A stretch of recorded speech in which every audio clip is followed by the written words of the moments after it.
In this video we're going to talk about water, or basically containers that we can store water in or disinfect water by boiling it in. This product here is Grayl. This has changed the game. I've had this now for about 5 years. Incredible product. What you do basically is you find a water source, you put a bandana over it, you fill this up with water. This top part then pushes down through the water and it filters it. Done, ready to go.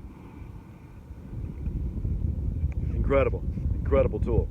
Now the reason I recommend these, you've seen the life straws, and life straws are great too. The issue with being maybe a little bit older, right, maybe a little overweight, what I've seen with my parents is getting down on the ground is a big deal, okay? Getting up is like, you could have a parade, right? You may need a whole crew to get you back up.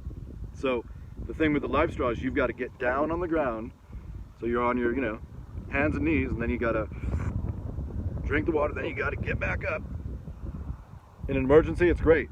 But what I'm looking for is something where I can find a water source, maybe, kneel, scoop it up, boom. That's all. I'm trying to avoid you getting down on the ground, because that can be a big problem getting back up. So we just looked at the Grayl. Now the thing is, what if you needed to boil water? When you boil water, what you're doing is disinfecting it, okay? So here's just a simple cup. And you can't see the logo too well, but this is a Pathfinder. Dave Canterbury, who's the one who created this whole system of the 10 C's that we've been talking about this whole time, this is his store. If you go online and just look up the Pathfinder School, Pathfinder, survival supplies, they have a whole store. Excellent bulletproof gear. So we could scoop up water, and then if we had a fire, we'd be disinfecting the water. It's just good to have. In this environment that I'm in right now, the desert, I haven't found a single drip of water. Not a creek, not a lake, nothing. Which means that if you're going to be taken off from the vehicle and you're trying to get to that highway, you're going to need to bring your water with you. And that's an issue because water is the heaviest thing in all of your kit. Water is extremely heavy. You got to have it though. Water's the key. You don't have water, you're going to be dead real quick. Again, here's a Pathfinder. You can see that. And this is just like a 32-ounce water bottle. We're going to have two.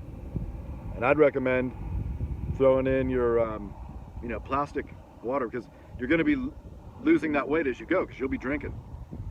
I would take as much water physically possible that you can get in that bag. I know we're going for 10% of our body weight, so I'm 180 pounds, we're going for 18 pounds. Well, out here in the desert, I'd be stocking up on water. If the bag's supposed to be 18 pounds, well, water, maybe you're gonna leave and it's gonna be 30 pounds. But I want that water, because you get out here and there's no water, none of this matters. You're not gonna make it very long without water. So I'd go heavy on the water. Might be a little uncomfortable, but as we're moving, we're drinking water. We're drinking water. We're getting lighter, getting lighter, getting lighter. So I think it'd go pretty quick. This is an example of the Sawyer. I don't know if you know Sawyer brand. You can see it here. Sawyer. Excellent. World leaders. They've been doing this stuff forever. Look how tiny it is. Weighs nothing. So this is an option too. You can get one of these. These now are, I think they're about 25, 30 bucks now. They're getting more expensive. But here on this end, it screws in. You can put a water bottle on it. And if you're going to do the water bottle thing, the plastic water bottle, play with it, make sure, because this size, this dimension only fits certain water bottles. So be sure to check it before you bring it out. So you could gather water in the water bottle, put this on. It's got a little straw, and it's coming this way, so great tool. Finally, I'm always going to have Aquatabs on me. If you can see this. That brand, Aquatab. That's just the little tabs that you would drop into a dirty water. So you'd collect some water, you drop this in, shake it up, and then you let it sit for an hour, and you can drink the water. Now it may smell horrible, it may taste horrible, but you can drink it. That's it for containers. Remember, we could also cook something up in that little cup that we have, right? So it's a cooking piece. 1 is none, 2 is 1, right? Multi-use. I highly recommend the Grayl. I'd be bringing as much water as you can physically carry out here if you're in a desert situation. Hope you got something out of it. Ciao.